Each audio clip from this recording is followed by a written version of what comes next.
भावी मंत्री म्हणून ज्यांचं नाव चर्चेत आहे ते श्रीरंग बारणे आपल्यासोबत आहेत। आप्पा तिसऱ्यांदा हॅट्रिक मारलेली आहे, अभिनंदन। पण आता ज्या पद्धतीने मंत्रिपदाचं नाव चर्चेत आहे, आनंद वाटतो, धाकधूक वाटते? बघा, मी 10 वर्ष देशाच्या लोकसभेमध्ये मला काम करण्याची संधी मिळाली आणि गेल्या 10 वर्षाचा अनुभव पुन्हा एकदा मावळच्या जनतेने मला देशाच्या लोकसभेमध्ये तिसऱ्यांदा पाठवलेले।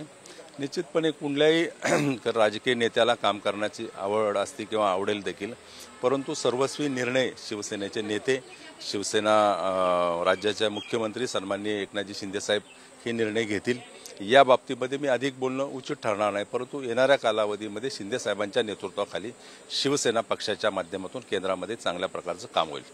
एक मुद्दा हा आहे की अनेक खासदार पराभूत देखील झाले, त्या दृष्टिकोनातून प्रादेशिक बॅलन्स करणं, ज्येष्ठांना संधी देणं अशी मुद्दे जेव्हा मंत्रिपद दिले जातील तेव्हा लक्षात घेणं अपेक्षित आहे। तुम्हाला काय वाटतं, तुमची वर्णी लागेल का? एकंदरच सर्व विचार करता या बाबतीमध्ये शिंदे साहेब निर्णय घेतील। मी असेल, प्रतापराव असेल, दोन्ही सिनियर आहोत, श्रीकांत देखील सिनियर आहे, त्यामुळं सगळे तिघे एकंदर निवडून आल्यापैकी आम्ही सिनियर आहोत आणि त्या बाबतीमध्ये शिंदे साहेब निर्णय घेतील। एक महत्त्वाचा मुद्दा आहे की श्रीकांत शिंदे यांना गटनेता म्हणून निवडण्याची चर्चा सुरू आहे, या संदर्भात काही निर्णय झालेला आहे का? आमच्या पार्टीच्या बोर्डाची मीटिंग आज आहे आणि त्या बोर्डाच्या मीटिंगमध्ये तो निर्णय होईल आणि सर्वमतीने ते निर्णय देतील।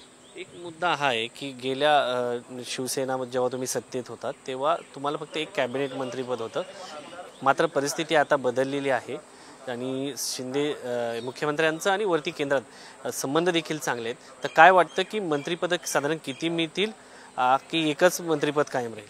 मी तुम्हाला सांगतो, गेल्या 5 वर्षापूर्वी इंडियाच्या सरकारमध्ये 2 मंत्रिपद दिले होतं, एक कॅबिनेट, एक राज्यमंत्री। राज्यमंत्रीपदाची शपथ घेतली नव्हती आणि म्हणून ते रिक्त होतं।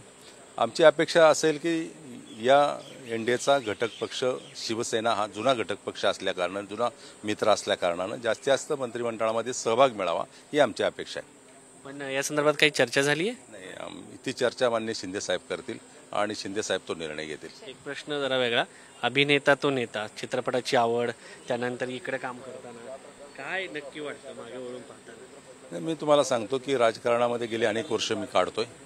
सर्वसामान्य जनतेची सेवा करणं, त्यांचं काम करणं हे मला खूप आवडतं आणि भविष्यात देखील ते आवडेल। बाकीचे सगळे ऑलमोस्ट नेते पडताना पाहिले, पण श्रीरंग अप्पा बारणे निवडून येतात, काय नक्की गमक आहे? तुमचं अर्थमॅटिक चांगलं आहे, गाऊंडचं गणित चांगलं आहे, काय नक्की जुळून येतं? माझी ही 5वी निवडणूक आहे महापालिकेच्या, माझी ही 9वी निवडणूक आहे महापालिकेच्या। 5 निवडणुका, एक विधानसभा, ही 3री लोकसभा, ही 9वी निवडणुकीला सामोरं जात असताना लोकांशी एकरूप होऊन काम करणं, मतदारसंघातले जास्तीत जास्त विकास पोचवणं आणि लोकांशी प्रामाणिक राहून नम्रपणे वागणं हे मी सातत्यानं पाळलेलं आहे आणि म्हणून गेल्या 30 वर्षामध्ये 9 वेळा मी निवडणुकीमध्ये यशस्वी ठरलेलो आहे। गणित कसं बरोबर येतं? तुम्हाला सांगतो, लोकांशी एकरूप राहिलो तर नक्कीच गणित एक येतं आणि चांगलं काम करण्याची संधी मतदार देतात। तर हे होते श्रीरंग अप्पा बारणे, गणिताचे तज्ज्ञ आहेत, ते पण ही लोकांचे गणित ते स्वतः ओळखतात, हे त्यांनी आपल्याशी बोलताना सांगितलं आहे। कॅमेरामन अनिल सह शिवाजी काळे, पुढारी न्यूज, दिल्ली।